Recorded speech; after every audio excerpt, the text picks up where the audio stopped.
ಏತಡ್ಕದ ಶ್ರೀ ಸದಾಶಿವ ದೇವಸ್ಥಾನದಲ್ಲಿ ಪುನಃ ಪ್ರತಿಷ್ಠಾ ಅಷ್ಟಬಂಧ ಬ್ರಹ್ಮಕಲಶೋತ್ಸವ ವಿಜೃಂಭಣೆಯಿಂದ ಆರಂಭಗೊಂಡಿದೆ. ಬ್ರಹ್ಮಶ್ರೀ ಕುಂಟಾರು ರವೀಶ್ ತಂತ್ರಿ ಅವರ ನೇತೃತ್ವದಲ್ಲಿ ವಿವಿಧ ವೈದಿಕ, ಧಾರ್ಮಿಕ ಮತ್ತು ಸಾಂಸ್ಕೃತಿಕ ಕಾರ್ಯಕ್ರಮಗಳೊಂದಿಗೆ ಬ್ರಹ್ಮಕಲಶೋತ್ಸವ ಆರಂಭಗೊಂಡಿದೆ. ಏತಡ್ಕಪೇಟೆಯಿಂದ ಶ್ರೀದೇವರ ಸನ್ನಿಧಿಗೆ ಭಕ್ತ ಮಹಾಜನರಿಂದ ಹಸಿರುವಾಣಿ ಹೊರೆಕಾಣಿಕೆ ಮೆರವಣಿಗೆ ಹಾಗೂ ಸಮರ್ಪಣೆ ನಡೆದಿದ್ದು, ಸಂಜೆ ಜಗದ್ಗುರು ಶ್ರೀ ಶಂಕರಾಚಾರ್ಯ ಸಂಸ್ಥಾನ ಎಡನೀರು ಮಠಾಧೀಶರಾದ ಶ್ರೀ ಶ್ರೀ ಸಚ್ಚಿದಾನಂದ ಭಾರತಿ ಮಹಾಸ್ವಾಮಿಗಳ ಮತ್ತು ಶ್ರೀ ಕ್ಷೇತ್ರದ ತಂತ್ರಿವರ್ಯರಾದ ಬ್ರಹ್ಮಶ್ರೀ ರವೀಶ್ ತಂತ್ರಿ ಕುಂಟಾರು ಅವರ ಆಗಮನವಾಗಿದ್ದು, ಪೂರ್ಣಕುಂಭ ಸ್ವಾಗತ ಶೋಭಾಯಾತ್ರೆ ನಡೆದಿದೆ. ಬಳಿಕ ಯಕ್ಷಧ್ರುವ ಪಟ್ಲ ಸತೀಶ್ ಶೆಟ್ಟಿ ನೇತೃತ್ವದ ಶ್ರೀ ಜ್ಞಾನಶಕ್ತಿ ಸುಬ್ರಹ್ಮಣ್ಯ ಸ್ವಾಮಿ ಕೃಪಾ ಪೋಷಿತ ಯಕ್ಷಗಾನ ಮಂಡಳಿ, ನಾಗವ್ರಜ ಕ್ಷೇತ್ರ ಪಾವಂಜೆ ಇವರಿಂದ ಶಿವಲೀಲಾಮೃತ ಯಕ್ಷಗಾನ ಬಯಲಾಟ ನಡೆದಿದೆ.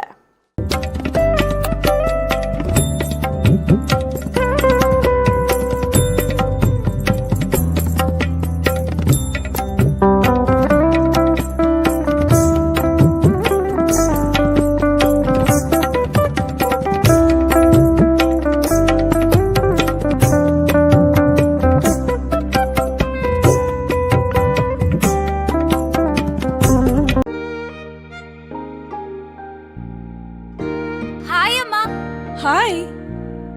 ಇವತ್ತು ನನ್ನ ಫ್ರೆಂಡ್ ಒಬ್ಳು ಅವ್ರ ಅಮ್ಮಂಗೆ ಸರ್ಪ್ರೈಸ್ ಗಿಫ್ಟ್ ಕೊಟ್ಲು ಗೊತ್ತಾ? ಬರ್ಡೇನಾ? Special day. ಏನ್ ಗಿಫ್ಟ್ ಕೊಟ್ಲು? ನನ್ನಮ್ಮ ಬೆಸ್ಟ್ ಆರ್ಕಿಟೆಕ್ಟ್ ಅವಾರ್ಡ್ ತಗೋತಿರೋ ದಿನ ನನ್ನ ಕಡೆಯಿಂದ ಪ್ರೀತಿಯ ಗಿಫ್ಟ್.